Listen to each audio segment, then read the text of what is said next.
ಹೆಸರು ಮೌರ್ಯರು. ಮೌರ್ಯರ ಸ್ಥಾಪಕ ಚಂದ್ರಗುಪ್ತ ಮೌರ್ಯ. ಮೌರ್ಯರ ಪ್ರಸಿದ್ಧ ದೊರೆ ಸಾಮ್ರಾಟ ಅಶೋಕ. ಮೌರ್ಯರ ರಾಜಧಾನಿ ಪಾಟಲಿಪುತ್ರ. ಸಾಮ್ರಾಟ ಅಶೋಕನ ಬಿರುದು ದೇವನ ಪ್ರಿಯದರ್ಶಿ. ರಾಜಮನೆತನದ ಹೆಸರು ಕುಶಾಣರು. ಕುಶಾಣರ ಸ್ಥಾಪಕ ಕುಜಲ್ ಕಡ್ಫಿಸಸ್. ಕುಶಾಣರ ಪ್ರಸಿದ್ಧ ಅರಸ ಕನಿಷ್ಕ. ಕುಶಾಣರ ರಾಜಧಾನಿ ಪುರುಷಪುರ. ಕನಿಷ್ಕನು ಶಾಲಿವಾಹನ ಶಕೆ 78ರಲ್ಲಿ ರಾಜಾಳ್ವಿಕೆ ಪ್ರಾರಂಭಿಸಿದನು. ಇದನ್ನು ಶಕಯುಗ ಎಂದು ಕರೆಯುತ್ತಾರೆ. ಇವರ ಕಾಲದಲ್ಲಿ ಗಾಂಧಾರ ಶಿಲ್ಪಕಲೆ ವಿಸ್ತಾರಗೊಂಡಿತು.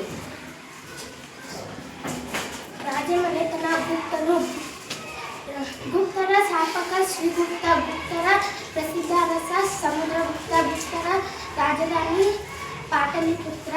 ಸಮುದ್ರಗುಪ್ತನ ಸಾಧನೆಗಳನ್ನು ವಿವರಿಸಿರುವ ಅಲಹಾಬಾದ್ ಶಾಸನವನ್ನು ಅಶೋಕನ ಮೆಹರೌಲಿ ಸ್ತಂಭದಲ್ಲಿ ಕೆತ್ತಲಾಗಿದೆ. ಸಮುದ್ರಗುಪ್ತನು ವಿಶ್ವಮೇಧ ಯಾಗವು ಮೌಲ್ಯೀಕರಿಸಿದ ವೈದಿಕ ವಿಧಿಗಳನ್ನು ನೆನಪಿಸುತ್ತದೆ. ರಾಜಮನೆತನದ ಹೆಸರು ವರ್ಧನರು. ರಾಜಮನೆತನದ ಹೆಸರು ವರ್ಧನರು. ವರ್ಧನರ ಸ್ಥಾಪಕ ಕುಶಬುದ್ಧಿ. ವರ್ಧನರ ಪ್ರಸಿದ್ಧ ಅರಸ ಹರ್ಷವರ್ಧನ.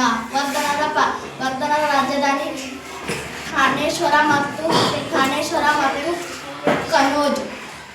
ಹರ್ಷವರ್ಧನನನ್ನು ನರ್ಮದಾ ನದಿಯ ದಡದಲ್ಲಿ ನಡೆದ ಯುದ್ಧದಲ್ಲಿ ಕನ್ನಡದ ದೊರೆಯ ಇಮ್ಮಡಿ ಪುಲಿಕೇಶಿ ಸೋಲಿಸಿದನು. ಇದನ್ನು ರವಿಕೀರ್ತಿ ರಚಿಸಿದ ಐಹೊಳೆ ಶಾಸನದಲ್ಲಿ ಪುಲಿಕೇಶಿ ವಿರುದ್ಧ ಪರಾಭವಗೊಂಡ ಹರ್ಷ ಇಂಗಿತೆಂದು ರಂಜಿನಿಯಾಗಿ ವ್ಯಕ್ತಗೊಳಿಸಿದೆ. ರಾಜಮನೆತನದ ಹೆಸರು ಕಾರ್ಕೋಟರು. ಕಾರ್ಕೋಟಿನ ಸ್ಥಾಪಕ ದುರ್ಲಭ ವರ್ಧನ.